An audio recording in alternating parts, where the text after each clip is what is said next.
ارشاد فرمایا یا ایھا الذین آمنوا، اے ایمان والوں، لا تتخذوا الیہود والنصارى اولیاء، اے ایمان والوں یہودیوں اور عیسائیوں کو اپنا دوست نہ بناؤ۔ مسلم دنیا کے حکمرانوں نے انہی کو دوست بنایا ہے، اسی لیے ان کی بولی بولتے ہیں۔ اے ایمان والوں یہودیوں اور عیسائیوں کو اپنا دوست نہ بناؤ، یعنی ان سے محبت نہ کرو، ان سے دوستی نہ کرو۔ تفسیر خازن میں ہے کہ حضرت عبادہ بن صامت صحابی رسول ہیں، انہوں نے عبداللہ بن ابی جو منافقوں کا سردار ہے اس سے کہا کہ یہودیوں میں میرے بہت سارے دوست ہیں جو بڑی شوکت و قوت والے ہیں، لیکن اب میں ان سے دوستی سے بیزار آ چکا ہوں، اور اب میرے دل میں اللہ اور اس کے رسول کے علاوہ کسی اور کی محبت نہیں ہے، حضرت عبادہ بن صامت نے کہا۔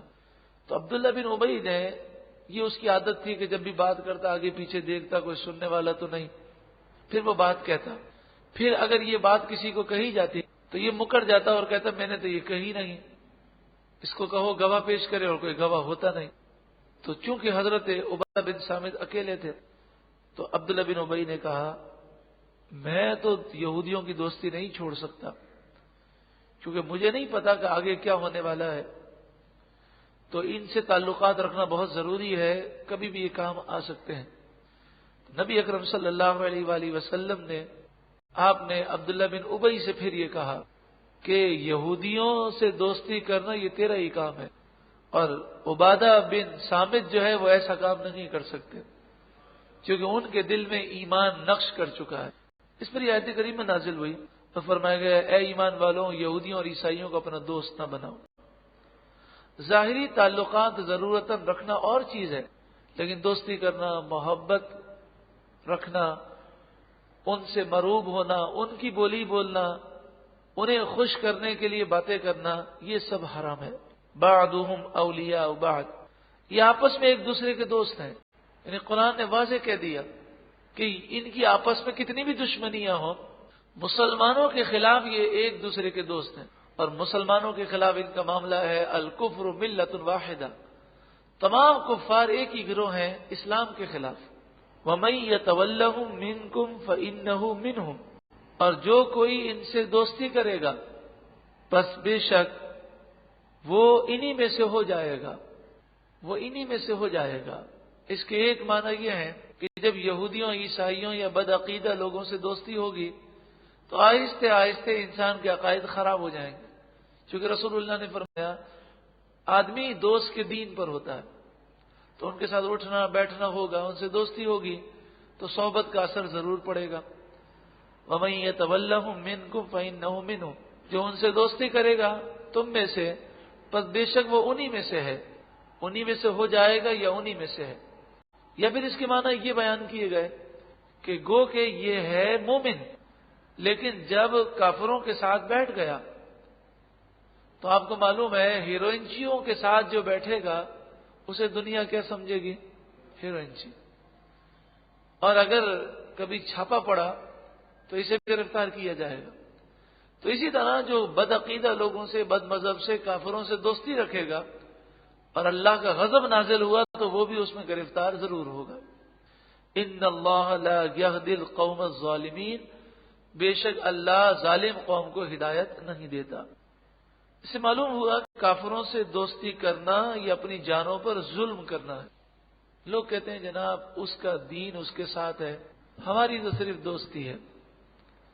جب رسول اللہ نے فرما دیا کہ آدمی اپنے دوست کے دین پر ہوتا ہے اور صحبت اثر ضرور کرتی ہے، رسول اللہ کا فرمان غلط ہو سکتا ہے؟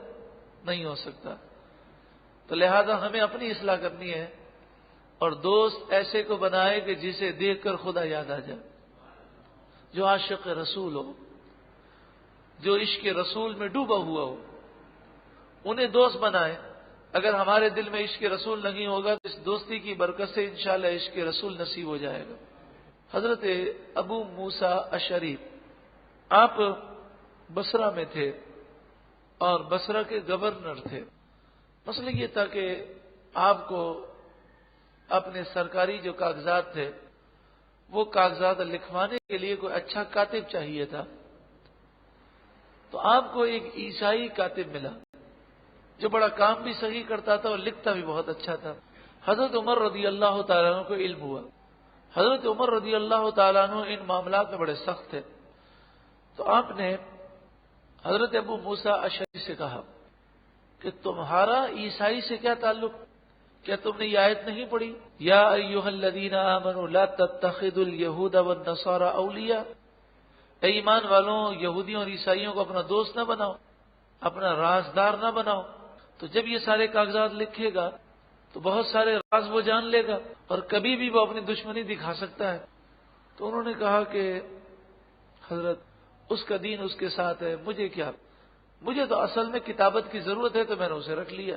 تو آپ نے فرمایا کہ یہ تو نے جو عہدہ دیا ہے، اس عہدے کے ذریعے تو نے اسے عزت دی ہے، اللہ نے انہیں ذلیل کیا اور تو انہیں عزت دیتا ہے، اللہ نے انہیں دور کیا تو انہیں قریب کرتا ہے، تو انہیں قریب نہ کر۔ تو انہوں نے عرض کی حضرت مسئلہ یہ ہے کہ کام بہت زیادہ ہے اور بصرہ کے اندر اچھا کاتب نہیں مل رہا، تو مجبوری کے اندر میں نے رکھا ہے۔ تو آپ نے فرمایا یہ نصرانی مر گیا۔ آپ نے کیا فرمایا؟ یہ عیسائی مر گیا، یعنی آپ نے کہا یہ تصور کر یہ مر گیا، اب کیا کرے گا؟ تو کہنے لگے پھر تو دوسرا ڈھونڈنا پڑے گا۔ تو آپ نے فرمایا ابھی سے ڈھونڈ لے، یہ مر جائے گا تو کیا کرے گا؟ پھر حضرت عمر رضی اللہ عنہ جلال میں کہا اب یہ میری آخری بات ہے، اس کو فوراً نکال دے، میں اس میں کوئی بات سننے کے لیے تیار نہیں ہوں۔ تو اسلامی گورنمنٹ میں اہم عہدوں پر یا عزت کے مقامات پر کافر کو متعین کرنا یہ اسلامی حکومت میں منع ہے۔ ہاں، کافروں سے وہ کام لیے جا سکتے ہیں کہ جن میں وہ ہمارے راز کو نہ جانے یا انہیں عزت کا مقام نہ دیا جائے، جیسے کسی فیکٹری کے اندر جھاڑو لگانے کے لیے یا چوکیداری کے لیے۔ لیکن بعض علماء نے چوکیداری سے منع کیا کہ چوکیدار جو ہے وہ رازدار ہوتا ہے۔ کافر چاہے کتنا بھی اپنے آپ کو کہے کہ میں تو جناب بالکل سیدھا ہوں، مجھے کیا، میں تو کسی مذہب سے دشمنی نہیں رکھتا، لیکن وہ جب ہمیں صحیح نہیں سمجھتا تو اس کے دل کے اندر ایک آگ تو ہوگی، وہ کبھی بھڑک سکتی ہے اور وہ کبھی بھی نقصان پہنچا سکتا ہے۔ اللہ تبارک و تعالی ہم سب کو اس پر عمل کی توفیق عطا فرمائے اور کافروں سے، یہودیوں سے، عیسائیوں سے اور دیگر لوگوں سے اللہ تبارک و تعالی دوستی کرنے سے، تعلقات رکھنے سے ہمیں محفوظ فرمائے۔ بعض لوگ یہ کہتے ہیں کہ اگر کافر سے دوستی نہیں رکھیں گے تو انہیں ہم دین کی طرف کیسے لائیں گے، ہم انہیں دین کی طرف کیسے لائیں گے؟ تو بات یہ ہے کہ دین کی طرف لانے کے لیے انسان جو کوششیں کرتا ہے وہ الگ چیز ہے۔ وہ تو جاتا ہے، اسے اس کے پاس جاتا ہے، کوئی تحفہ دیتا ہے، پھر اسے دین کی دعوت دیتا ہے۔ لیکن یہاں پر جس دوستی کی ممانعات ہے وہ محض دوستی ہے، اور دین کی جب ہم دعوت دیں گے تو اس میں بھی دلی دوستی نہیں ہوگی، دلی محبت نہیں ہوگی۔ دوستی کس چیز کا نام ہے؟ دیکھیں آپ کی دکان پر کتنے لوگ آتے ہیں کہ نہیں؟ آپ ان سے ہنس کر بات بھی کرتے ہوں گے، تعلقات بھی ہوں گے، لیکن بتائیے یہ جتنے گاہک آتے ہیں سارے آپ کے دوست ہیں؟ نہیں۔ دوستی کس کو کہتے ہیں؟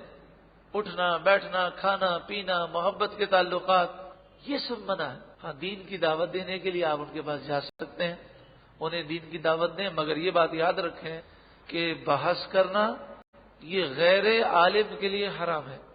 غیر عالم بحث نہیں کر سکتا، تو انہیں دین کی دعوت دیں، ان کی کوئی چیز سمجھ میں نہ آئے تو آپ ان کا سوال لے لیں، اور کسی سنی دارالافتاء سے، صحیح العقیدہ کسی عالم سے آپ وہ سوال انہیں پیش کر دیں، ان سے جواب لے لیں، انہیں پہنچا دیں کہ آپ کو جواب دینے میں غلطی بھی نہ ہو اور آپ اس گناہ سے بچ جائیں۔ کیا مسئلہ ہے؟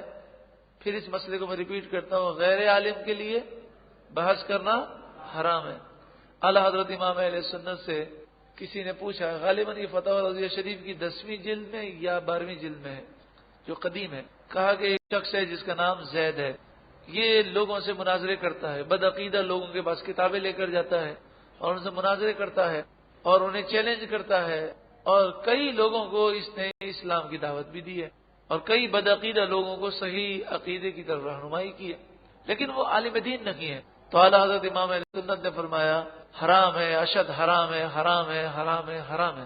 آپ نے فرمایا غیر عالم کے لیے یہ کام کرنے حرام ہے. یہ اس کا شعبہ ہی نہیں ہے. ہو سکتا ہے وہ غلطی کر جائے، ہو سکتا ہے اس کو سمجھاتے ہوئے وہ کفر بک دے، اسے خود ہی پتہ نہ ہو سکتا ہے وہ اس کے ضد میں آ کر کسی چیز کا انکار کر ڈالے، اسے علم ہی نہ اور ہو سکتا ہے وہ سامنے والے کے اعتراض پر لاجواب ہو جائے. تو ہوگا کیا؟ وہ بدعقیدہ لوگ تو خوش ہو جائیں گے کہ دیکھو اس کے پاس کوئی جواب نہیں. تو اس لیے فرمایا غیر عالم کے لیے لازمی کیا ہے؟ وَلَا تُجَالِسُهُمْ، نہ ان کے پاس بیٹھو، نہ ان سے دوستی کرو، ان سے دور بھاگو کہ کہیں یہ تمہیں گمراہ نہ کر دیں. اگر قریب بھی جانا ہے تو صرف دعوت دینے کے لیے قریب گئے. کس طرح دعوت دینی ہے؟ آپ انہیں درس قرآن کی CD دے دیں، آپ انہیں درس کی دعوت دے دیں، کوئی عشق رسول پر کتاب لکھی ہو وہ کتاب دے دیں.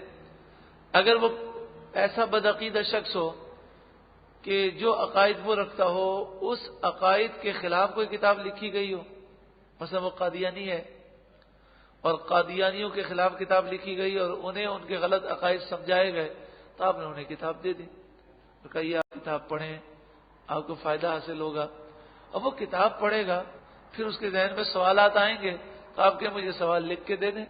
آپ چاہیں تو خود جا کر فلاں دارالفتہ میں جا کر پوچھ لیں، اور یا مجھے دے دیں تو میں وہاں جمع کروا دوں گا، جو جواب ملے گا میں آپ کو دے دوں گا. تو اس طریقے سے انسان گناہ سے بچ جاتا ہے. یہ مسئلہ پھر میں ریپیٹ کرتا ہوں اور اس مسئلے کو ہمیشہ کے لیے ذہن میں ڈال لیں کہ غیر عالم کو دین کی تبلیغ کرنے کی اجازت تو ہے. وہ یہودی کو، عیسائی کو، ہندو کو، کافر کو، مشرک کو، بدعقیدہ کو، بد مذہب کو دین کی دعوت دے تو سکتا ہے، لیکن ان سے بحث نہیں کر سکتا، ان سے الجھ نہیں سکتا، کیونکہ اس کے پاس مکمل علم نہیں. کئی نقصانات ہیں. مثلا وہ لاجواب ہو جاتا ہے تو سامنے والا اپنے باطل عقیدے پر اور پختہ ہو جائے گا. وہ کہے گا دیکھو اس کے پاس جواب نہیں ہے. ہو سکتا ہے وہ کسی صحیح بات کا انکار کر دے، علم ہی نہیں ہوگا اس کے پاس، تو وہ علم نہ ہونے کی وجہ سے انکار کر دے گا. کوئی بھی صورت ہو یہ جائز نہیں ہے. اللہ تبارک و تعالی ہمیں شریعت کے حکم کو سمجھنے کی توفیق عطا فرمائے. ایک مرتبہ سورہ فاتحہ پڑھ لیجئے، 3 دفعہ کل شریف پڑھ لیجئے. دوست کسے کہتے ہیں آپ بخوبی جانتے ہیں. اس کی مثال بالکل واضح ہے کہ ہماری دکان پر بہت سے گاہک آتے ہیں، لیکن ہر گاہک ہمارا دوست نہیں ہوتا. ہمارے محلے میں بہت سارے لوگ رہتے ہیں، لیکن ہر شخص ہمارا دوست نہیں ہوتا. تو یہود و نصارہ سے دوستی منع ہے. جہاں تک ملکی اور غیر ملکی جو کاروبار ہے، لینا دینا ہے، تو وہ کاروبار کی حد تک لینا دینا درست ہے، لیکن دوستی نہیں کی جا سکتی. نبی اکرم صلی اللہ علیہ وآلہ وسلم نے یہودیوں سے معاہدہ کیا، لیکن آپ نے دوستی نہیں کی. یہودیوں سے یا عیسائیوں سے کوئی معاہدہ کرنا اور وہ معاہدہ جو ہمارے اپنے مفاد میں ہو، مسلمانوں کے لیے مفید ہو، اس معاہدے کرنے میں بھی حرج نہیں ہے. جیسے پاکستان نے جو چائنا سے کئی معاہدے کیے ہوئے ہیں، لیکن ہر وہ معاہدہ کہ جو اسلام کے خلاف ہوگا، شریعت کے خلاف ہوگا، وہ معاہدہ نہیں کیا جا سکتا. لیکن جس معاہدے میں ہمیں اپنا فائدہ محسوس ہو اور وہ شریعت کے خلاف بھی نہ ہو، ہم یہودیوں، عیسائیوں سے اور دیگر کافروں سے ایسے معاہدے ہم کر سکتے ہیں. دوستی کی ممانعت ہے. لیکن جو یہودیوں اور عیسائیوں کے دوست ہیں وہ اپنی اصلاح نہیں کرتے، بلکہ وہ کیا کرتے ہیں کہ اس آیت میں تعویل باطلہ کرتے ہیں. تعویل باطل، اور کہتے ہیں کہ اس میں الیہود والنصارى الف لام ہے اور اس سے مراد صرف اس دور کے یہودی اور عیسائی ہیں، اور یہ آیت صرف اس دور کے لیے تھی. اب یہ آیت منسوخ ہو چکی ہے، اب اس پر عمل نہیں ہوگا، اور آج کل کے یہودیوں اور عیسائیوں سے دوستی کی جا سکتی ہے. یہ کون لوگ کہتے ہیں؟ جو یہودیوں اور عیسائیوں کے یار ہیں. تو جب انہیں تانا دیا جاتا ہے کہ آپ یہودیوں اور عیسائیوں کے اتنے یار کیوں بنتے ہیں، تو بجائے اس کے کہ وہ سدھر جائیں، وہ قرآن میں تعویل کرتے ہیں. اور یہی بات جاوید غامدی نے ٹی وی پر کہی ہے کہ اس آیت کریمہ میں اس دور کے یہودی عیسائی مراد ہیں، آج کل کے دور کے یہودی اور عیسائیوں سے دوستی کی جا سکتی ہے. قال رسول اللہ صلی اللہ علیہ وسلم، رسول اللہ صلی اللہ علیہ وآلہ وسلم نے ارشاد فرمایا، من قال فی القرآن برأیہ فلیتبوأ مقعدہ فی النار، جو قرآن میں اپنی رائے سے بات کرے، جو تفسیر رائے کے ذریعے کرے، وہ جہنمی ہے، وہ اپنا ٹھکانہ جہنم میں بنا دے۔ تو ہم پوچھتے ہیں کون سی ایسی آیت ہے، کون سی ایسی حدیث ہے کہ جس کے اندر اس بات کا ذکر ہو کہ رسول اللہ نے فرمایا ہو کہ یہ آیت جو ہے صرف اسی دور کے یہودیوں کے لیے ہے اور بعد میں آنے والے ہیں ان سے دوستیاں کی جا سکتی ہیں۔ دوستی کے معنی کیا ہے؟ دوستی کے معنی ہے دلی محبت، دلی لگاؤ، اور یہ تو کافروں سے ہو ہی نہیں سکتا، تو اس دور کے ہوں کہ اس دور کے ہوں۔ اللہ تبارک و تعالی ایسے گمراہ لوگوں سے مسلمانوں کو محفوظ فرما، جو اسلام کا نام لے کر، قرآن کا نام لے کر غلط تفسیریں اور غلط ترجمے کر کے دین اسلام سے ہمیں ہٹانا چاہتے ہیں، ہمارے خیالات بگاڑنا چاہتے ہیں، ہماری نسلوں کو تباہ کرنا چاہتے ہیں۔ ہم نے توہین رسالت کے قانون کے اوپر کئی باتیں آپ کے سامنے پیش کی تھی۔ مزید یہ بات ہے کہ توہین حضرت مسیح کا قانون امریکہ میں بھی ہے اور یورپ میں بھی ہے۔ امریکہ میں، یورپ کے اندر یہ قانون موجود ہے کہ کوئی بھی حضرت عیسیٰ علیہ السلام کی توہین نہیں کر سکتا، اور جو توہین کرے گا، یہ امریکہ میں بھی قانون ہے اور یورپ میں بھی ہے، یہاں تک کہ برطانیہ کے اندر بھی قانون موجود ہے کہ جو حضرت عیسیٰ علیہ السلام کی توہین کرے گا اسے ملک کی سب سے بڑی سزا دی جائے گی۔ ان کے ملکوں میں جو سب سے خطرناک اور خوفناک اور بڑی سزا ہے وہ انہوں نے اس کے لیے رکھی ہے۔ اور پھر اس قانون میں اتنی سختی ہے کہ کوئی میڈیا پر، اخبارات پر اس قانون پر تبصرہ بھی نہیں کر سکتا کہ میری تو یہ رائے ہے کہ یہ آزادی کے خلاف قانون ہے، یہ تو فکر کی آزادی کے خلاف ہے۔ جو اس طرح کے تبصرے کرے اسے بھی گرفتار کر لیا جاتا ہے۔ لیکن آج تک ان قوانین پر کسی نے اعتراض کیا؟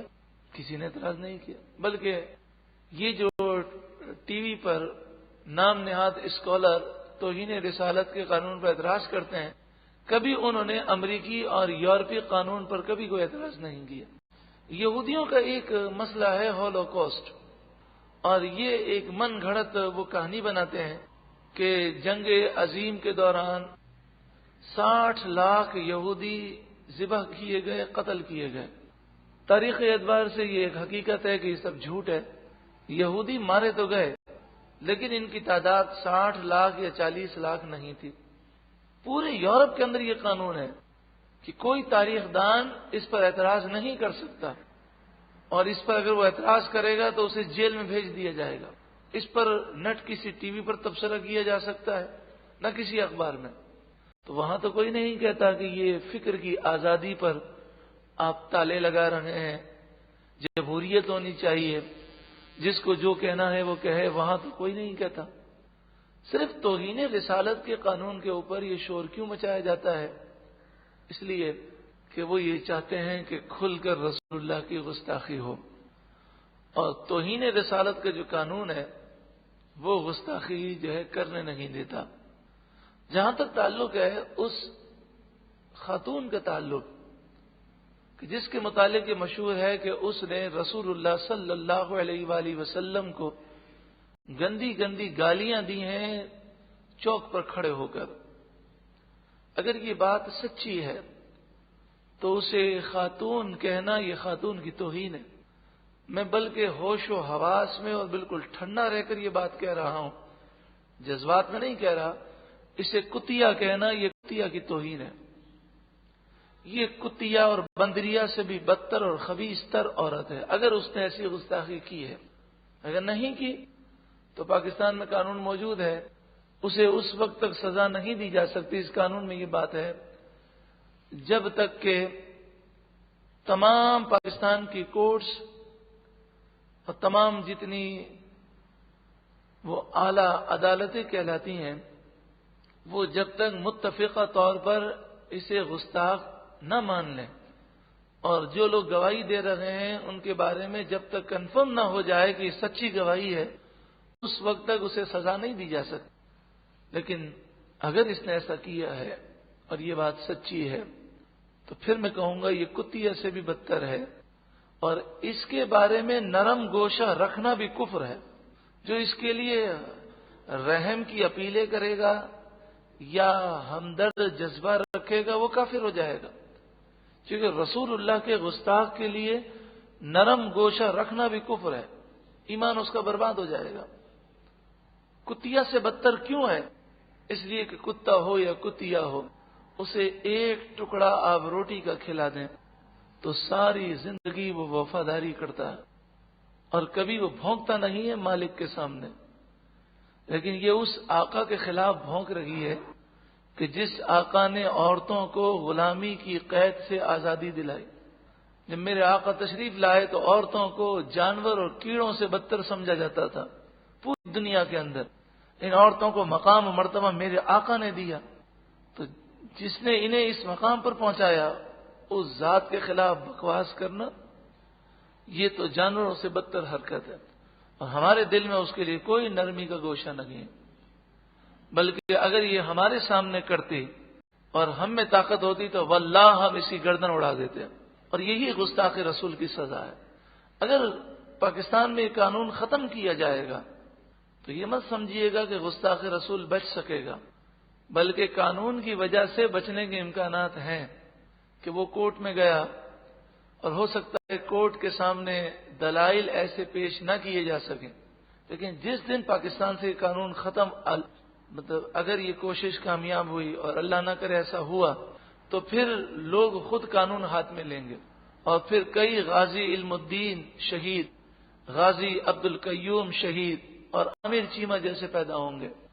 اور جو سلمان تاثیر پنجاب کا گورنر ہے اس کی بد نصیبی اور بدبختی تو دیکھیں کہ جیل میں جاتا ہے اور رحم کی اپیل کے کاغذات پر اسے سگنیچر کراتا ہے، اسے غائب کروا دیتا ہے.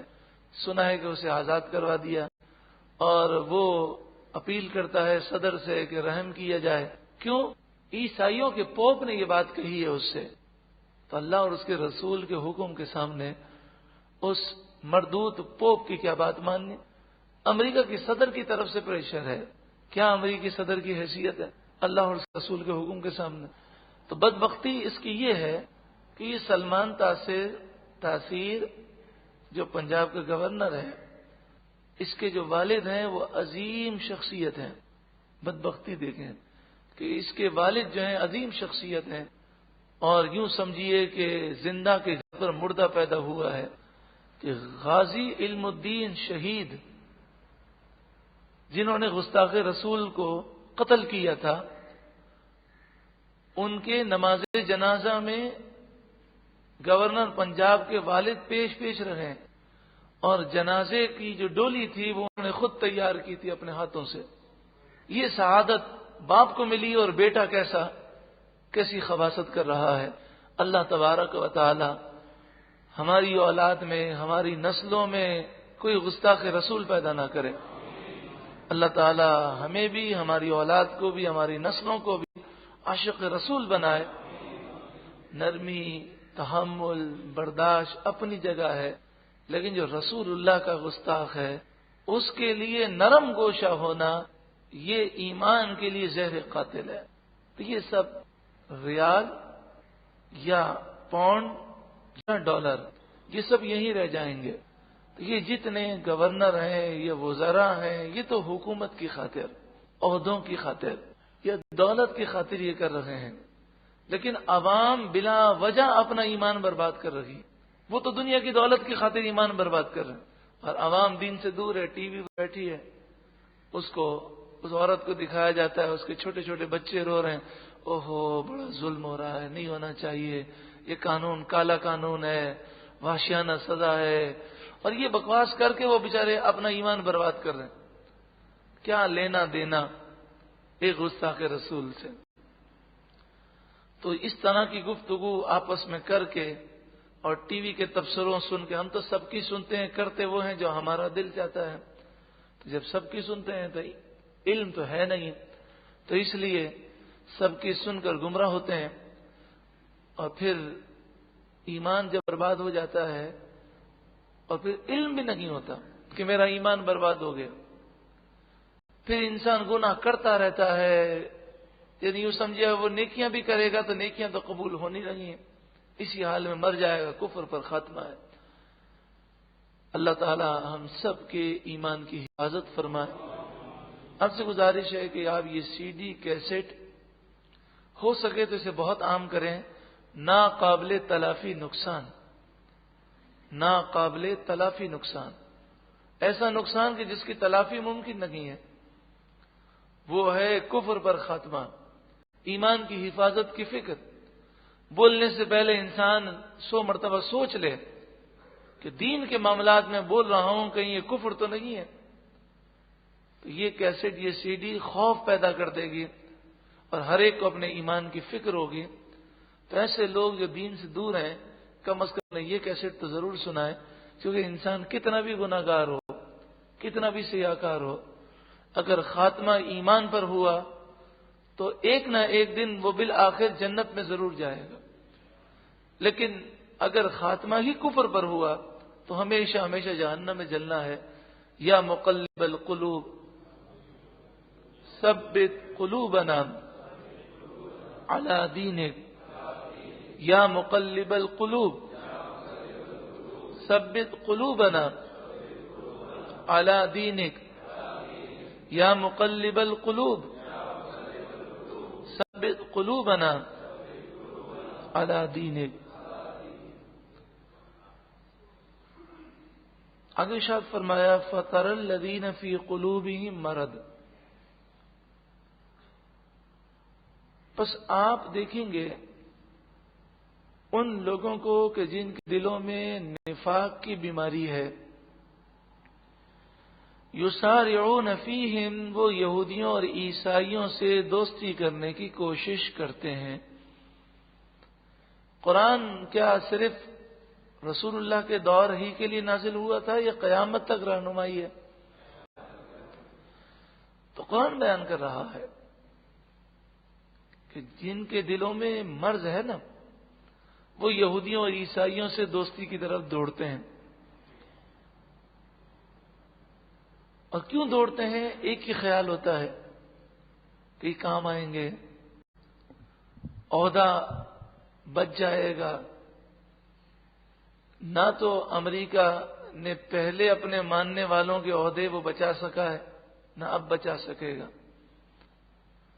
جنہوں نے امریکہ کا کہنا مانا، جب امریکہ کا کام ہو جاتا ہے تو وہ اسے ذلیل و رسوا کر دیتا، اور تاریخ میں یہ مثالیں موجود ہیں، لیکن پھر بھی حکمراں اندھے ہو جاتے ہیں۔ یقولون، وہ کہتے ہیں، نخشى ان تصیبنا دائغہ، ہمیں ڈر لگتا ہے کہ ہم پر کوئی گردش آ جائے، حالات خراب ہوں تو یہودیوں عیسائیوں سے دوستی ہونی چاہیے، یہ کام آئیں گے۔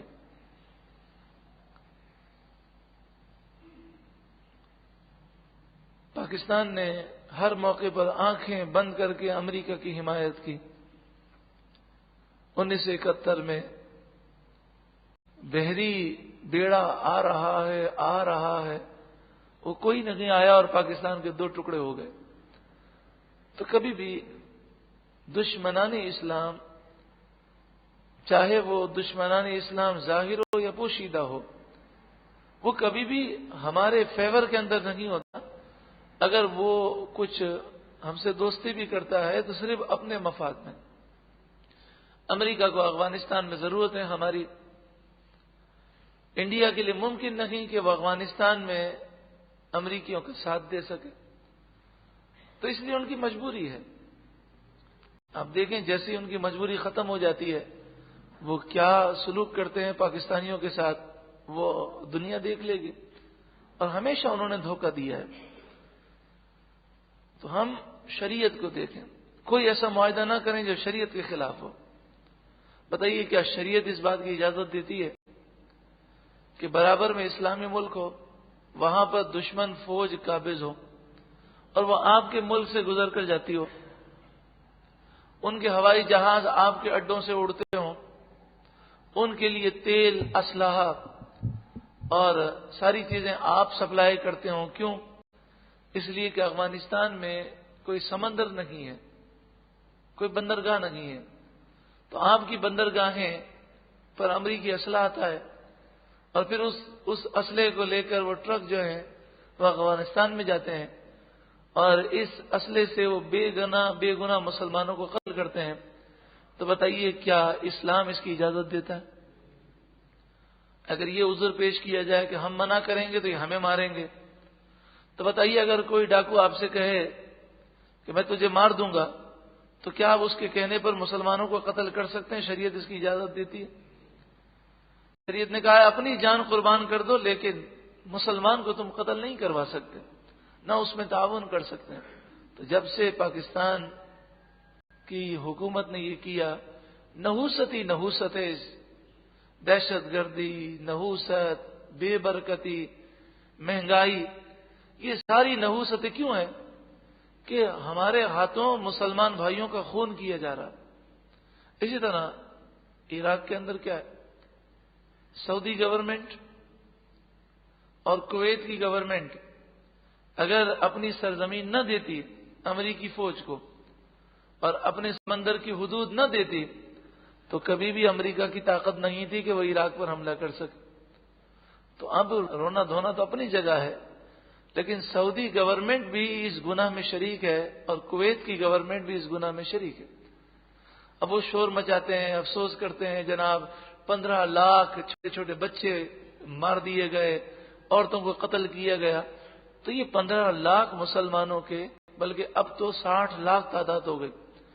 60 لاکھ عراقی مسلمانوں کے خون سے سعودی گورنمنٹ کی انگلیاں بھی رنگین ہیں اور کویت کی گورنمنٹ کی انگلیاں بھی رنگین ہیں، کیونکہ جو کسی کے قتل میں تعاون کرے گا وہ بھی قاتل ہے. جو کسی قاتل کے ساتھ تعاون کرے گا، مدد کر دے گا، وہ قاتل ہے. تو یہ سب قاتلین میں شمار ہوتے ہیں، اور قاتلوں کا جو مسلمانوں کا قاتل ہے اس کا انجام بہت برا ہونا ہے، لیکن ایک ڈھیل ہے. اللہ تبارک و تعالی مسلمانوں کو عقل سلیم عطا فرمائے. یقولون نخشى ان تصيبنا دائرہ، وہ کہتے ہیں ہم ڈرتے ہیں کہ ہم پر کوئی گردش آ جائے. فعسى الله ان يأتي بالفتح او امر من عنده. ایک دوسری بات ذہن میں رکھیے گا، رسول اللہ صلی اللہ علیہ وآلہ وسلم کی حدیث ہے، جزیرہ عرب سے یہودیوں عیسائیوں کو نکال دو. تو سعودی عرب یہ جزیرہ عرب ہے، حجاز ہے، حجاز مقدس ہے. یہ تو سعودی عرب ہم آپ کو سمجھانے کے لیے کہتے ہیں، یہ کوئی سعودی عرب نہیں ہے، یہ حجاز مقدس ہے. کسی خاص قبیلے سے اسے کوئی نسبت نہیں. تو حجاز مقدس سے یہودیوں اور عیسائیوں کو نکالنے کا رسول اللہ نے حکم دیا. لیکن آپ دیکھیں حرمین شریفین مکہ مکرمہ مدینہ منورہ کے علاوہ پورے حجاز مقدس میں جگہ جگہ ہندو کام کر رہے ہیں، عیسائی کام کر رہے ہیں، یہودی کام کر رہے ہیں. کئی جگہوں پر مسلمانوں کو روزگار کے لیے نہیں رکھا جاتا، ہندوؤں کو رکھا جاتا. تو مشرکوں کو اور یہودیوں اور عیسائیوں کو رسول اللہ نے جزیرہ عرب سے نکالنے کا حکم دیا. 29 یا 32 امریکی فوجی اڈے ہیں سعودی عرب میں، تو یہ بھی شریعت کے خلاف ہے. لیکن یہ حرام، بدعت، ممنوع انہیں نظر نہیں آتا، اور کوئی غلاف کعبہ کو چوم لے تو اس کے پیچھے پڑ جاتے ہیں اور شرک کے فتوے لگاتے ہیں. اللہ رب العالمین مسلمانوں کو عقل سلیم عطا فرمائے. فعسى الله ان يأتي بالفتح، تو ان قریب اللہ تعالی فتح کی خبر لائے گا. اور ایسا ہوا، مکہ مکرمہ فتح ہو گیا، یہود و نصارہ ذلیل و رسوا ہوئے، ان کے قلعے رسول اللہ نے فتح کر لیے. اور پھر منافقوں کو معلوم ہو گیا کہ یہود و نصارہ سے دوستی کا کوئی فائدہ نہیں. او امر من عنده، یا اللہ اپنے پاس سے کوئی حکم لائے. فَيُصْبِحُوا عَلَى مَا أَسَرُّوا فِي أَنفُسِهِمْ نَادِمِينَ، تو جو وہ اپنے دل میں سوچ رہے تھے اس پر وہ شرمندہ ہو جائیں گے، اس پر وہ شرمندہ ہو جائیں گے۔ تو اللہ تعالیٰ نے منافقوں کے راز کو فاش کیا اور حجاز مقدسہ کو یہودیوں اور عیسائیوں سے پاک کر دیا۔ اس طرح یہ لوگ ذلیل و رسوا ہوئے، اور جو یہ سمجھتے تھے یہ کام آئیں گے انہیں معلوم ہوا یہ کام نہیں آئیں گے۔ یہ آیت کریمہ آج بھی خبردار کر رہی ہے کہ جو یہودیوں اور عیسائیوں کے یار ہیں ان قریب وہ شرمندہ ضرور ہوں گے اس بات پر، اب چاہے وہ زبان سے اس کا اظہار کریں یا نہ کریں، دل ضرور شرمندہ ہوگا، اور وہ در بدر کی ٹھوکریں جب کھائیں گے تو انہیں احساس ہوگا کہ ان کی خاطر ہم نے اپنی آخرت کو برباد کیا، یہ کسی کام کے نہیں ہے۔ وَيَقُولُ الَّذِينَ آمَنُوا، اور ایمان والے کہتے ہیں، جب ایمان والوں نے دیکھا کہ منافقین ذلیل ہو گئے تو انہوں نے یہ دیکھ کر کہا، وہ اب کہتے ہیں، أَهَٰؤُلَاءِ الَّذِينَ أَقْسَمُوا بِاللَّهِ جَهْدَ أَيْمَانِهِمْ، کیا یہی وہ لوگ ہیں کہ جنہوں نے اللہ کی قسمیں کھائیں اپنے معاہدے میں پوری کوشش کرتے ہوئے؟ إِنَّهُمْ لَمَعَكُمْ، بے شک وہ تمہارے ساتھ ہیں۔ یہ وہ لوگ ہیں جنہوں نے کہا تھا کہ ہم تمہارا ساتھ دیں گے، اب دیکھو یہ تمہارا ساتھ نہیں دے رہے۔ یہ یہودی عیسائی جنہوں نے قسمیں کھائی تھیں کہ ہم تمہارا ساتھ دیں گے، لیکن نہ انہوں نے پہلے کبھی مسلمانوں کا ساتھ دیا نہ اب دیں گے۔ حبطت اعمالهم، ان کے اعمال برباد ہو گئے۔ فاصبحوا خاسرین، تو وہ اب نقصان اٹھانے والے ہوئے۔ خسیرت دنیا والآخرہ ہوا، یعنی دنیا بھی برباد ہوئی اور آخرت بھی برباد ہوئی، اور ان یہودیوں کی دوستی سے انہیں کوئی فائدہ حاصل نہ ہوا۔ جب انسان یہودیوں سے، عیسائیوں سے، کافروں سے دوستی رکھتا ہے، دوستی کس کو کہتے ہیں؟ دلی میلان، دلی محبت، تو ان کی باتیں جب سنتا ہے تو اس پر اثرات آتے ہیں، اور اکثر یہ ہوتا ہے کہ اس کے عقائد خراب ہو جاتے ہیں اور پھر وہ کفر بک دیتا ہے۔ جیسے فی زمانہ مختلف جو چینل دیکھنے والے ہیں ان کا یہی حال ہے، اور وہ جب بھی چوراہے پر بیٹھتے ہیں تو وہ ایسی باتیں کہتے ہیں کہ جن سے ان کا ایمان برباد ہو جاتا ہے۔ تو یہودیوں اور عیسائیوں سے دوستی سے منع کیا گیا، اب ایمان کی بربادی کا ذکر ہے۔ معلوم یہ ہوا کہ بد عقیدہ، بد مذہب، کافر، مرتد، یہودی، عیسائی، ہندو، مشرک، ان سے دوستیاں انسان کے عقائد کو خراب کرتی ہیں اور ایمان برباد کر دیتی ہیں۔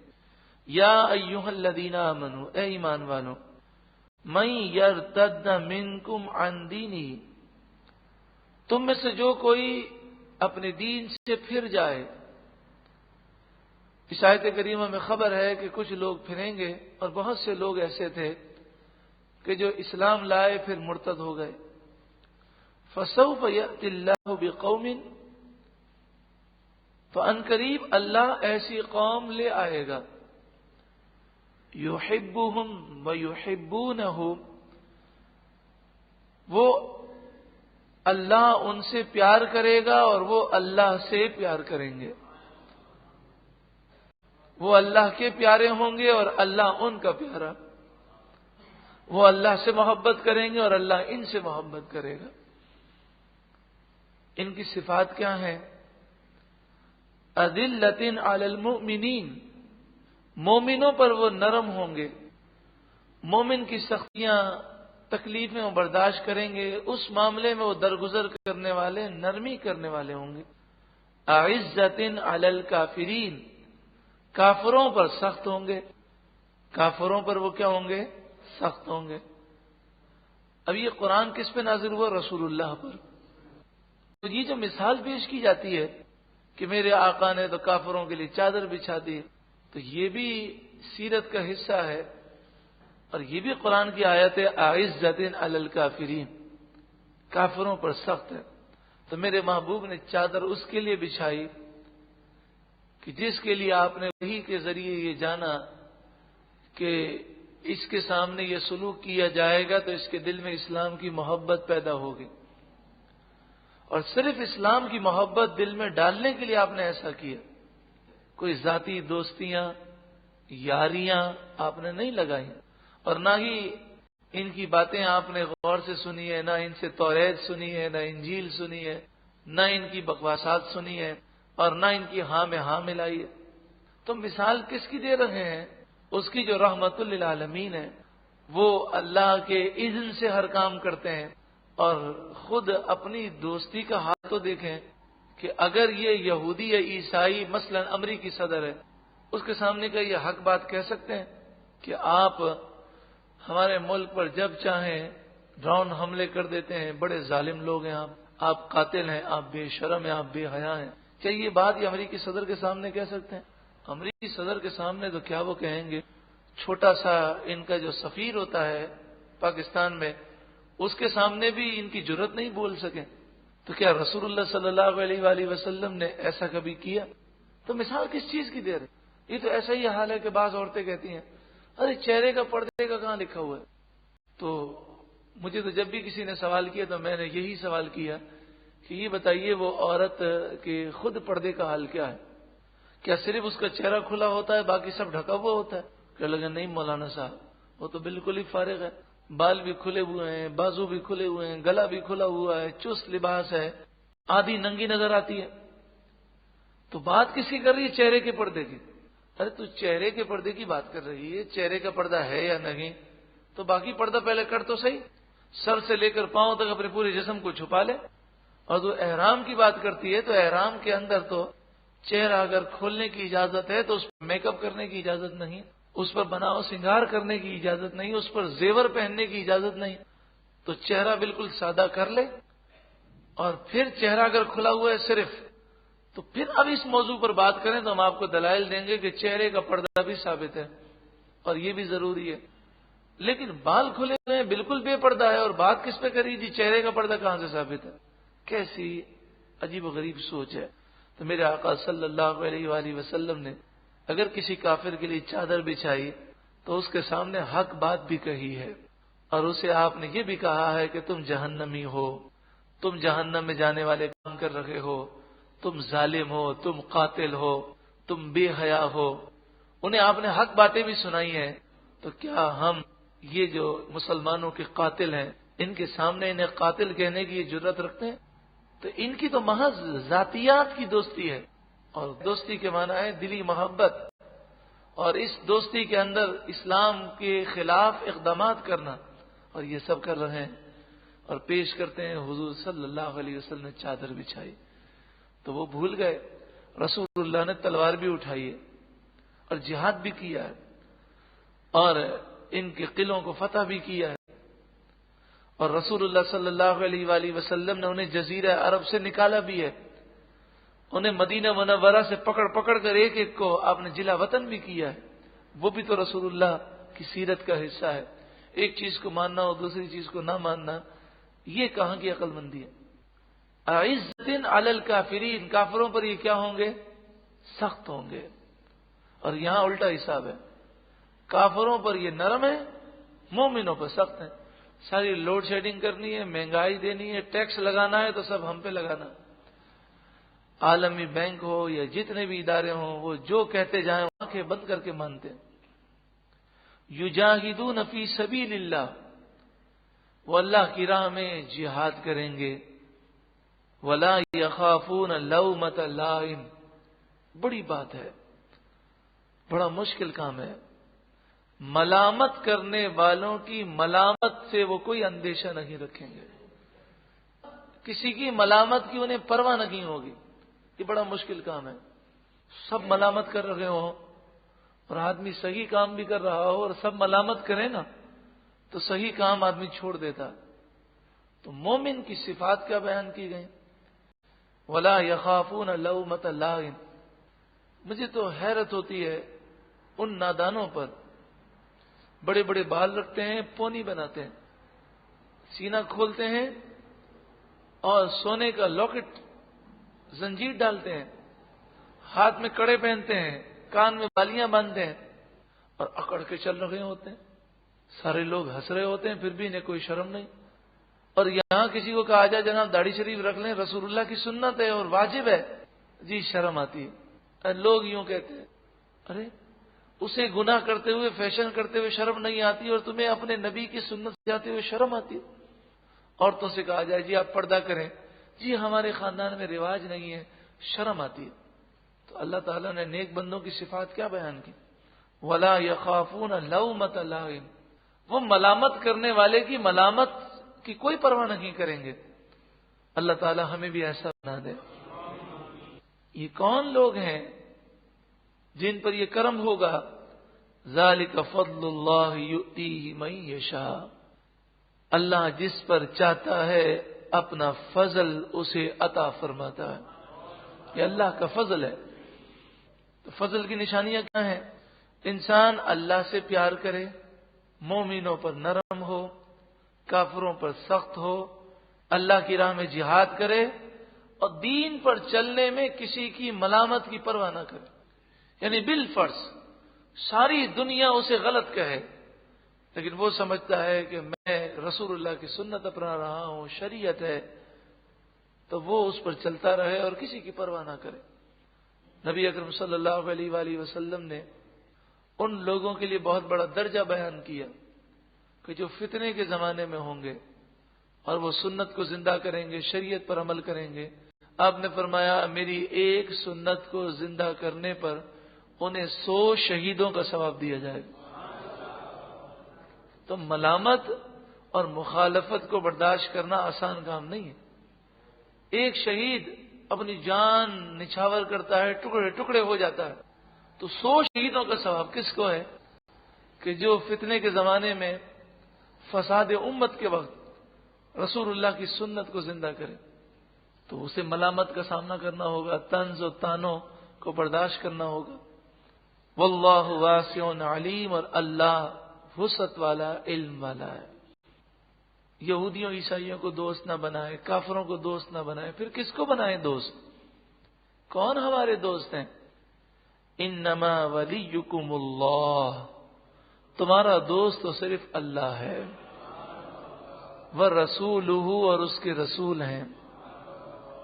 والذین آمنوا، اور وہ لوگ ہیں جو ایمان لائے. ایمان لانے والے میں بے نمازی بھی تو ہیں، فحاشی اور یعنی کرنے والے بھی ہیں. کیا ہم انہیں دوست بنا لیں؟ نہیں.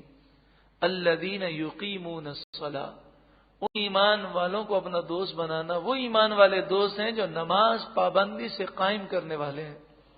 وَيُؤْتُونَ الزَّكَاةَ، اور وہ زکوٰۃ دیتے ہیں، وہ نماز قائم کرتے ہیں اور زکوٰۃ دیتے ہیں. وَهُمْ رَاكِعُونَ، اور وہ اللہ کے فرما بردار ہیں. راکعون مانے وہ جھکے ہوئے ہیں اللہ کے حضور، یعنی وہ اللہ کے فرما بردار ہیں. تو اللہ تمہارا دوست ہے، اس کے رسول دوست ہیں. اور مومنین میں اسے دوست بناؤ جسے دیکھ کر تمہیں خدا یاد آ جائے، جو متقی اور پرہیزگار ہو. کیونکہ چور سے دوستی کرو گے تو چور بن جاؤ گے، ہیروئن سے دوستی کرو گے تو ہیروئن بن جاؤ گے، دہشت گرد سے دوستی اگر کسی کا بچہ کرے گا تو دہشت گرد بن جائے گا. اللہ تعالی ہمیں بھی، ہماری اولاد کو، ہماری نسلوں کو بری صحبت سے بچائے. اسکول کا ماحول، کالج کا ماحول اتنا خوفناک ہے، توبہ توبہ. بچہ ہمارا گھر کے اندر رہے یہ بہتر ہے. ہمارے ایک دوست ہیں، انہوں نے بڑی پیاری بات بتائی. انہوں نے کہا کہ میں نے اپنے بچوں کو کبھی بھی باہر کے لڑکوں سے دوستی نہیں کرنے دی. اتوار کا دن ہوتا، وہ کہتے ابو ہمیں کھیلنے کے لیے جانا ہے، تو میں کہتا میں تمہارے ساتھ کھیلوں گا، اور میں انہیں لے جاتا اور ان کے ساتھ میں کھیلتا. اور میں نے وقت اپنے دوستوں میں دینے کے بجائے یہ وقت اپنی اولاد کو دیا. تو اب میری اولاد کا دوست صرف میں ہوں، اور جو میری اولاد ہے وہ میری دوست ہے. تو کہتے ہیں لوگ مجھے کہتے ہیں کہ تو بڑا عجیب آدمی ہے، بچوں کا ذہن نہیں کھلے گا، یہ تو لڑکیاں بن گئی ہیں، گھر میں بیٹھی ہوتی ہیں۔ تو میں کہتا ٹھیک ہے بھلے، اس میں کوئی مسئلہ نہیں۔ تو کہا میرے جتنے جاننے والے تھے انہوں نے میری مخالفت کی اور اپنے بچوں کو دوستوں کی گیدرنگ میں بھیجا کہ بچے اس سے ہوشیار ہوں گے، دنیا کی سمجھ پیدا ہوگی۔ تو کہا اب اتنے ہوشیار ہو گئے ہیں کہ ماں باپ بیچارے تنگ آ چکے ہیں، کچھ زیادہ ہی ہوشیار ہو گئے۔ تو انہوں نے کہا کہ اب وہ مجھے کہتے ہیں یار ہماری غلطی ہوئی، تو صحیح تھا کہ تیرے بچے بڑے فرما بردار ہیں اور وہ تجھے تنگ نہیں کرتے، نہ اپنی امی کو تنگ کرتے ہیں، اور ہمارے بچے بہت زیادہ ہوشیار ہو گئے اور ہمیں کہتے ہیں ابا آپ کو تو زمانے کی سمجھ ہی نہیں ہے۔ تو بتائیے دوستی کی کس قدر خوفناک ہے، کس قدر خطرناک ہے، اور کیوں نہ ہو۔ جب میرے آقا نے فرما دیا کہ دوستی کا اثر ہوتا ہے، صحبت کا اثر ہوتا ہے، انسان اپنے دوست کے دین پر ہوتا ہے، تو حضور کا فرمان تو غلط نہیں ہو سکتا۔ تو اگر ہماری اولاد میں سے یا ہم نوجوانوں میں سے، یعنی کوئی نوجوان ہے یا کوئی بڑی عمر کا شخص ہے، وہ بھی سوچے، میری بہن بھی سوچے اور ہم بھی سوچیں، اگر ہم کسی کی دوستی میں مبتلا ہیں تو یا تو اسے دین کی دعوت دیں اور بس، اور اگر ہماری اولاد کسی کی دوستی میں مبتلا ہے تو آپ دیکھ لیں کہ اگر وہ نمازی ہے تو بری صحبت کی وجہ سے آپ دیکھیں گے کہ نماز میں سستی شروع ہو جائے گی۔ تو اس لیے دوستی کا معاملہ بڑا ہی نازک ہے، ہمیں خود بھی اس کا خیال رکھنا ہے اور اپنی اولاد کی بھی ہمیں فکر کرنی ہے۔ وَمَن يَتَوَلَّ اللَّهَ، جو کوئی اللہ سے دوستی کرے، يَتَوَلَّ اللَّهَ وَرَسُولَهُ، اور اللہ کے رسول سے دوستی کرے، وَالَّذِينَ آمَنُوا، اور ایمان والوں سے دوستی کرے، فَإِنَّ حِزْبَ اللَّهِ هُمُ الْغَالِبُونَ، تو بے شک اللہ کا گروہ ہی غالب ہونے والا ہے۔ یعنی جو اللہ والوں کے دوست ہیں وہ اللہ والے ہیں، وہ حزب اللہ ہے۔ بعض مفسرین نے کہا کہ اس کا شان نزول اس آیت کریمہ کا یہ ہے کہ حضرت جابر رضی اللہ تعالیٰ عنہ روایت کرتے ہیں کہ حضرت عبداللہ بن سلام رضی اللہ تعالیٰ عنہ اور آپ کے جب ساتھی یہودیوں سے، یعنی وہ یہودی تھے پھر وہ مسلمان ہو گئے، تو یہودی قوم نے ان کا بائیکاٹ کیا، قوم قریظہ نے، بنی نذیر نے انہیں چھوڑ دیا اور کہا کہ قسم ہے ہم پر، ہم تمہارے ساتھ نہیں بیٹھیں گے، کوئی تعاون نہیں کریں گے کہ تم نے یہودی مذہب کیوں چھوڑا۔ تو حضرت عبداللہ بن سلام رسول اللہ کی خدمت میں آئے اور انہوں نے عرض کیا رسول اللہ، ہم اسلام لائے تو ہمیں یہودی قوم نے نکال دیا، ہمیں چھوڑ دیا۔ تو اس پر یہ آیت کریمہ نازل ہوئی کہ تمہارا دوست تو صرف اللہ ہے، اس کے رسول ہیں اور نیک مومنین تمہارے دوست ہیں۔ جب یہ آیت حضرت عبداللہ بن سلام نے سنی تو کہنے لگے ہم اللہ کے رب ہونے پر راضی ہیں، رسول کے نبی ہونے پر راضی ہیں اور مومنین کے دوست ہونے پر راضی ہیں۔ بعض مفسرین نے یہ بات لکھی، یہ جو آیت کریمہ میں فرمایا گیا وہ نماز قائم کرتے ہیں اور زکوٰۃ دیتے ہیں، وَهُمْ رَاكِعُونَ، اور وہ رکوع کرنے والے ہیں، اللہ کے حضور جھکنے والے ہیں۔ تو بعض نے کہا کہ اس کا ترجمہ یوں ہے وہ زکوٰۃ دیتے ہیں رکوع کی حالت میں، وہ زکوٰۃ دیتے ہیں رکوع کی حالت میں۔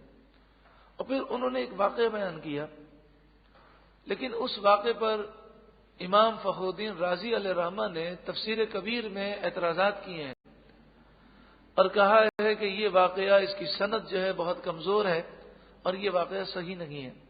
وہ واقعہ یہ بیان کرتے ہیں کہ حضرت علی رضی اللہ تعالیٰ عنہ نماز پڑھ رہے تھے، رکوع کی حالت میں تھے، تو کسی سائل نے آپ کو سوال کیا تو آپ نے اپنی انگوٹھی رکوع کی حالت میں اسے دے دی۔ تو اس پر کئی اعتراضات حضرت امام فخر الدین رازی علیہ رحمہ نے کیے اور کہا کہ یہ واقعہ درست نہیں ہے۔ تو اس پر ایک اعتراض یہ ہوتا ہے کہ نماز کی حالت میں عمل کثیر کرنے سے نماز ٹوٹ جاتی ہے، تو حضرت علی جو ہے نماز کی حالت میں وہ انگوٹھی کیسے دے سکتے ہیں؟